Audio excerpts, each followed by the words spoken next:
Hello, my friend. Time for our meeting this Sunday, October 19th. On October 19th, 1943,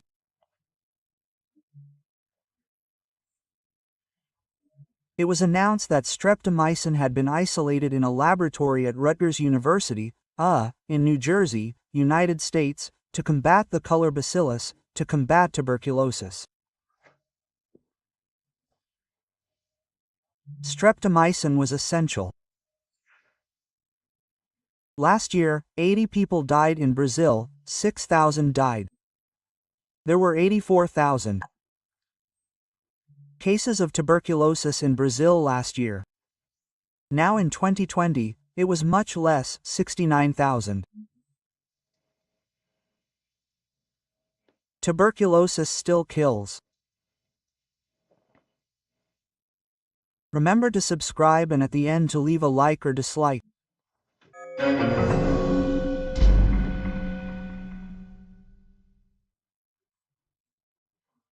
I was speechless on Friday when I looked at the economic indexes and saw that the dollar was falling and the stock market was rising. I figured it must be the opposite. In other words, the market was optimistic, euphoric.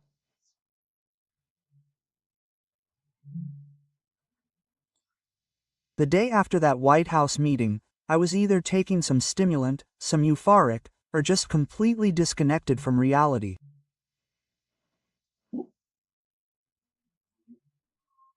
I didn't understand.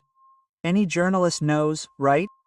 Listening to it because they had the primary source, it was the Minister of Foreign Affairs himself who spoke up after the meeting with Marco Rubio and said, "Look, it didn't lead to anything, right? We talked, at least we did, but he called me privately for an intimate meeting, just the two of us, right? And I can't reveal it." Guys, anyone knows that the subject matter in this meeting was political, and it was the demands everyone knows about due process, the democratic rule of law, an end to censorship, an end to political persecution, right? Respect for human rights, respect for the Constitution. I didn't understand this market reaction. Maybe it's that story I saw in the newspapers, right? The next day, Trump met, received Zelensky, and denied the missile to take rock to Zelensky. I saw newspaper headlines like, "Zelensky goes to Trump to ask for a missile to take rock." No, the headline is "Trump denied missile to rock." And do people believe these things? It's not just for you to know. What is this missile? It can evade radar, it can have a trajectory 30 meters above the ground. It weighs about 1,500 kilograms, is about 6 meters long, and can reach 16 kilometers or so. The distance between Kiev and Moscow is less than half that. So, Trump wouldn't do this to Putin, or he would lose all the peace negotiations, right? It would be a threat. Look, soon there's take rock there in the Kremlin, right? But it made the headlines. Zelensky went to ask for take rock. They didn't get any results, they released the news the day before after the meeting. The same thing as all right before, look, our chancellor will talk to Rubio to lower the tariff. This is the day before, he didn't achieve anything, not even a percent. And Brazil will continue to see a decline in exports to the United States. This is not good news. The market took it as if it were good news. I didn't understand anything, right? But anyway, everyone has their own naivety, right? Which is a of the points, right? There we saw, look, Maria Corina Mackel gave an interview to Folha de São Paulo. She's in an uncertain and unknown location. It's not possible to identify her from the interview. It was by video conference, right, probably at an embassy. And then Folha de São Paulo asked what you have to say to Brazil. And she said the following, she said that Brazil would have to tell Maduro and other presidents in the region the following: the time has come to leave, it's over. Go for your own good, Maduro. If Brazil did that, it would contribute to removing the 40% political tariff. There's only a 10% economic tariff, so much so that the economic meeting was opened afterward, so everyone can know, right? Those 15, a little over 15 minutes of just two, Mauro Vieira and Rubio, were only two so as not to leak, so as not to talk in front of others. If it leaks like that conversation with Janja in China leaked, right, asking for a Chinese person to be present to censor Brazil and talk, that kind of thing. That's why Mauro Vieira didn't pick up the phone and leave. Hi, Lula, look, that was it, that.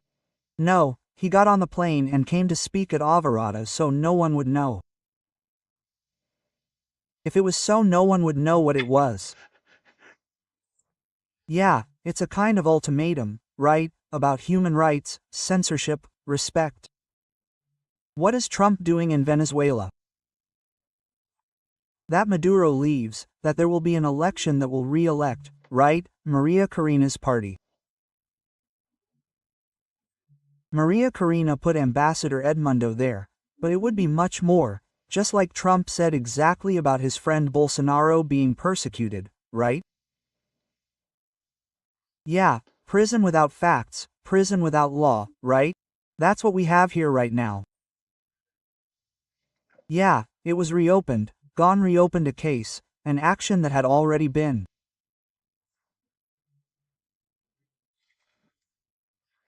archived by Aras, by Augusto Aras, because Bolsonaro didn't have any influence in the federal police. It seems ironic, right? Because it's exactly the opposite. The Supreme Court banned Bolsonaro from appointing a director of the federal police. It's the opposite. But it's going to be reopened now by GON. It's reopening. There's new information. There's some business from the Bolsonaro administration. Is there any new information? No. So how is it reopening? I just wanted to understand, right? Another thing, they sent Moraes to inform Color's defense because his ankle monitor was off at his house. He didn't leave the house, no. The battery died. This is a problem for the criminal execution court in Maceió. It was dead for 36 hours. They're going to take Color to prison because of this, because the battery died. My God, it's one thing after another, right? Well, there's so much. Well, but then Lula, right? Lula showed he doesn't want any understanding with the United States. Brazilian exporters be damned. The speeches he made recently, he went to the 16th Congress of the Communist Party of Brazil. Why did he go? Because the PCDOB is linked to the PT, it's even linked to federation agreements, something like that, right? He went there and gave a speech defending the dictators, not Maduro, Cuba, etc. By the way, it was the first time I saw Lula. He was in a suit and sneakers. He's not innovating, is he? I saw Pierre Trudeau, the Canadian Prime Minister, in 1969.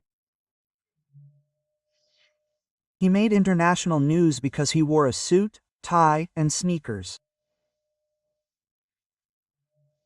Pierre Trudeau is the father of Justin, who later became the Canadian Prime Minister as well. 56 years later, I imagine it was Janja who convinced Lula to follow the trend. But then he went to a popular preparatory course, something like that, right? Which is it's a promotion by the Ministry of Education to encourage people, poorer people to pass the entrance exam. It says there that preference is given to black and indigenous people, right? That already corrupts Article 5 of the Constitution at the top of this. All are equal before the law, without distinction of any kind. We're going to have to change the Constitution, right? But anyway. Yeah, and then he gave a speech saying that Latin America doesn't have to listen to this tough talk. Okay. He doesn't want to be friends with Trump. He probably didn't like the chemistry, right, with those statements. At the same time, he was there in a red shirt and a Panama hat. And the dad at the time said that he accepted the ministry when Lula imposed the following condition. Yeah, for the poor in the budget and the rich in income tax.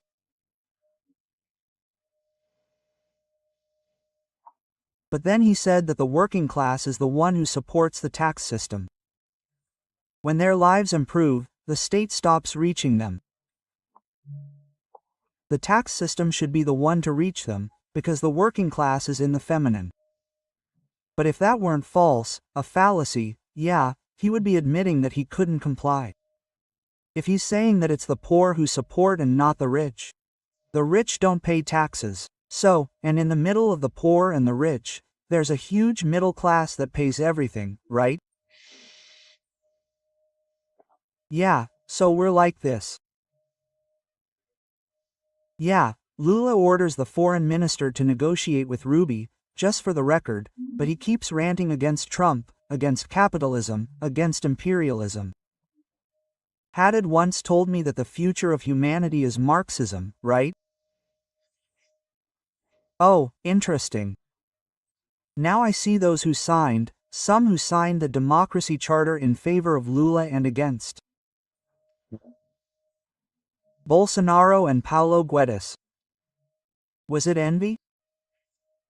Because now they're signing a reaction to the fiscal imbalance. Oh, movement, budget without spending, right, through the fiscal responsibility law and all that. The government and Congress would be responsible. I saw among the signatures Perza Rita, Edmar Baixa, Helena Landalou, Arminio Fraga. I think they all signed the so-called Democracy Charter. Henrique Mireles, Maison da Nóbrega. This is the Brazil of Brasilia. Alexandre Garcia.